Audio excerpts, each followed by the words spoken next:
Hello साथीहरू, welcome back to study centre Nepal. तपाईँहरूले त यो थम्बनेल हेरेर थाहा पाइ नै हाल्नुभएको होला कि यो भिडियो के को बारेमा छ। सो यदि तपाईँहरूलाई पनि यो ल्यापटप कम्प्युटर छैन या तपाईँ मोबाइलमा ल्यापटप वा कम्प्युटर जस्तो युआई चलाउन चाहनुहुन्छ भने, कम्प्युटर चलाउन चाहनुहुन्छ भने यो भिडियो तपाईँको लागि पर्फेक्ट हो। सो आज हामी यो भिडियोमा सिक्नेछु आफ्नो मोबाइलमा कसरी कम्प्युटर चलाउने।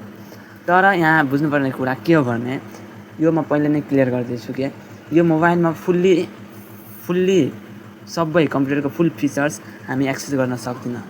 सो त्यसैले कम्प्युटर फुल्ली चलाउन त सक्दिनँ, तर केही फिचर्सहरू छ जुन हामी चलाउन सक्छौँ। जस्तै कि MS पेन्ट चलाउन सक्छु, अझै केही चलाउन सक्छु। तर यस्तो छैन कि म आफ्नो मोबाइलमै फुल अब कम्प्युटरको मलाई जरुरत नै पर्दैन, यस्तो छैन कि कम्प्युटर चाहिन्छ नै, हामी मोबाइलमा फुल्ली कम्प्युटर चलाउन सक्दिनँ। सो त्यसको लागि सबभन्दा पहिला हामीले एउटा एप्लिकेसन चाहिन्छ। त्यो एप्लिकेसन तपाईँ यहाँ गुगल प्ले स्टोरमा गएर डाउनलोड गर्न सक्नुहुन्छ। त्यसको नाम हो विन्डोज 7 सिमु। यहाँ हेर्न सक्नुहुन्छ यो विन्डोज 7 सिमु छ जुन यहाँ 4.3 को रेटिङ छ। यहाँ 37 MB को छ अनि हेर्नु 10 मिलियन प्लस डाउनलोड छ। यहाँ हेर्नु यसमा हामी क्लिक गर्छु, इन्स्टल गर्छु यसलाई। हेर्नु अब इन्स्टल हुँदैछ यो। सो यहाँ हेर्नु यो इन्स्टल भइसकेको छ। अब यसलाई के गर्ने, ओपन गर्ने, प्ले गर्ने। अनि यहाँ हेर्नु तपाईँलाई यस्तो केही इन्टरफेस भेट्छ। यहाँ हेर्नुहोस्, अब यसले केही टाइम लिन्छ योहरू गर्न। तपाईँले कुनै त्यो पर्मिसन माग्नु भने एक्सेस अलो गर्दै जानु।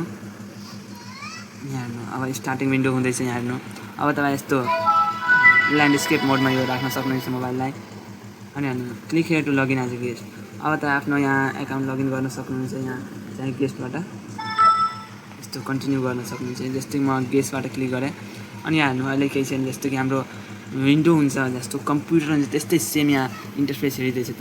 तर यो कम्प्युटर चाहिँ होइन, यो के हो, मोबाइल हो। यदि मैले यस्तै भिडियो गरेर हालेँ भने यो त सेम कम्प्युटर नै लाग्छ नि।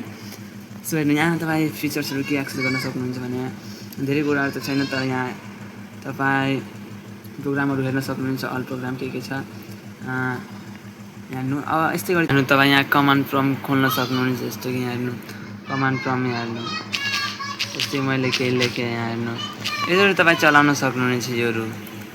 सो आजको लागि यति नै। अब हामी मिल्नेछौँ अरू भिडियोमा एउटा इन्ट्रेस्टिङ टपिकको साथ। तबसम्म किप लर्निङ, किप ग्रोइङ।